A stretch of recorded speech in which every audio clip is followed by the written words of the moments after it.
Transmitir lo que sientes, encontrar tu propia voz, terminar tu novela. Hacer literatura implica recorrer un largo camino, que va más allá de tener una buena idea y ponerla sobre el papel. Bienvenido al Show de la Narrativa. Soy Carlos de la Torre Paredes y estoy aquí para enseñarte todo lo que sé sobre el arte de escribir. Hola amigos, bienvenidos a este primer episodio del podcast El Show de la Narrativa, en el que vamos a hablar de errores comunes al empezar a escribir. Ante todo, me presento. Soy Carlos de la Torre Paredes, autor peruano con algunos libros publicados y también soy egresado de la Maestría en Escritura Creativa de la Universidad Nacional Mayor de San Marcos. Por años he dictado talleres de escritura creativa y también me he dedicado a la asesoría narrativa, ayudando a distintos autores a lograr sus objetivos creativos. Como les comenté, el día de hoy vamos a hablar sobre los errores comunes al empezar a escribir, ¿no? Los autores nobles, los que están recién empezando, suelen cometer algunos errores que he podido detectar en todos estos años de trabajo y vamos a hablar de ellos. El primer error es querer escribir como alguien más. Me parece que es uno de los errores más comunes debido a que todos tenemos pues una especie de maestros, ¿no? Todos queremos de alguna forma ser como alguien, queremos tomar pues lo mejor de esos autores que nos gustan tanto y poder plasmarlo también en el papel. Sin embargo, debemos comprender que la creatividad es innata a nosotros mismos y no vamos a poder tener jamás la misma creatividad que otras personas y por lo mismo no vamos a poder escribir igual que otros autores. El problema de querer emular permanentemente a otros autores es que no logramos encontrar nuestra propia voz. Entonces es fundamental comprender que si bien nos pueden gustar algunos autores, nos puede parecer interesante cómo trabajan y nos puede encantar cómo presentan todo su universo narrativo, nosotros debemos eh, partir de la idea de que tenemos que crear nuestro propio universo narrativo y nuestra propia capacidad de poética y de prosa en ese proceso. Entonces, claro, podemos tener algunos maestros, por así decirlo,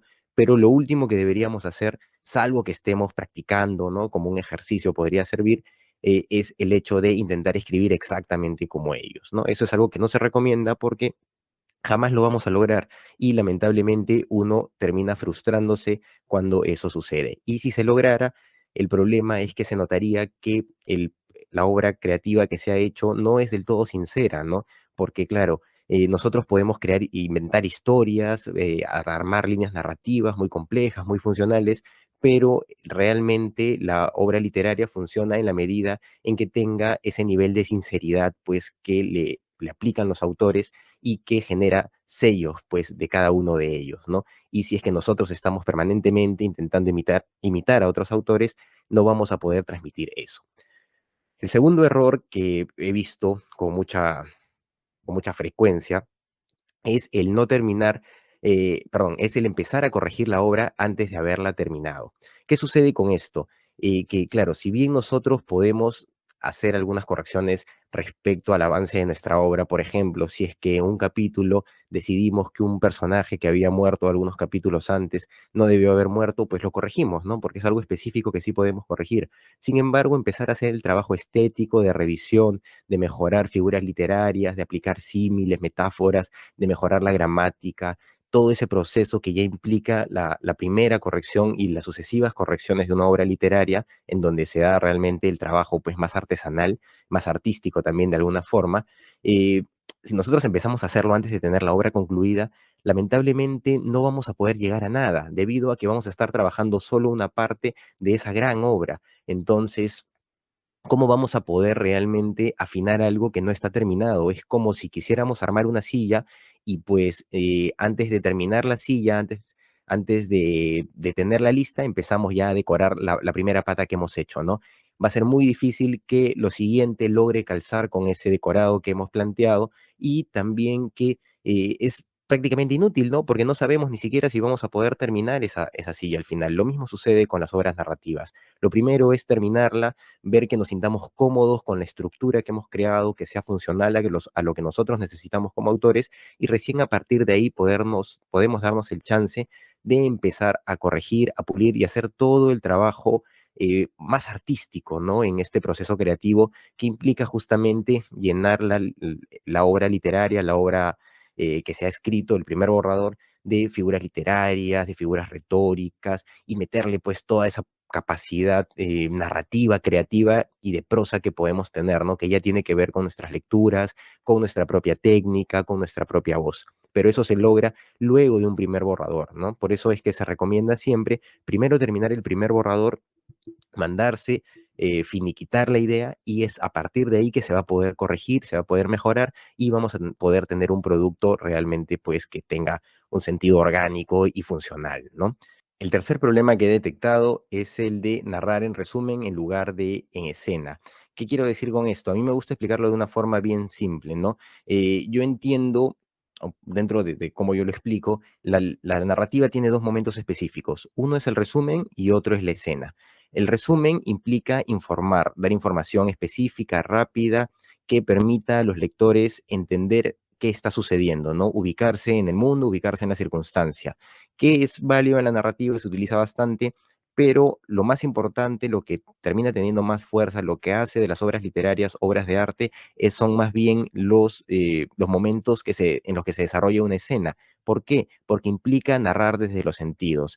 Al igual, pues, que nosotros somos capaces como seres humanos de reconocer el mundo a partir de nuestros sentidos, nuestros personajes, nuestro narrador, también debería ser capaz de reconocer el mundo que nos va a describir o describirnoslo más bien a partir de los sentidos. Si nosotros nos preocupamos por eso, vamos a encontrarnos normalmente en una escena, porque vamos a poder sentir, ver, escuchar, oler, degustar, tocar lo que el personaje, lo que el narrador quiere que pues nosotros podamos sentir, ¿no? Entonces, deberíamos preocuparnos mucho por estos momentos de escena que nos van a permitir realmente conectar emocionalmente, empáticamente con los lectores, debido a que los momentos de resumen de información, si bien pueden ser muy interesantes, puede haber una gran idea en todo eso, lamentablemente no logran generar una vinculación empática con los lectores debido a que no te puedes conectar con algo que no sabes cómo,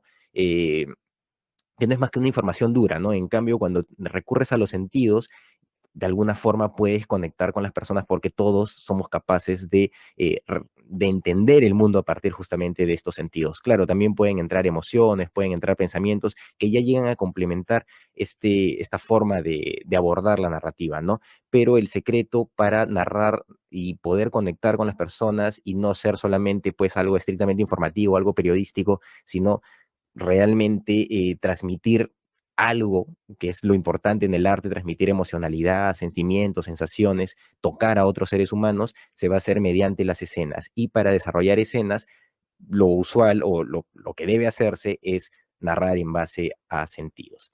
Bueno, amigos, de todas maneras, hay algunas otras cosas. He determinado más o menos 9 problemas comunes. Estos son 3 por este primer episodio. La siguiente semana vamos a ir con otros 3 problemas comunes.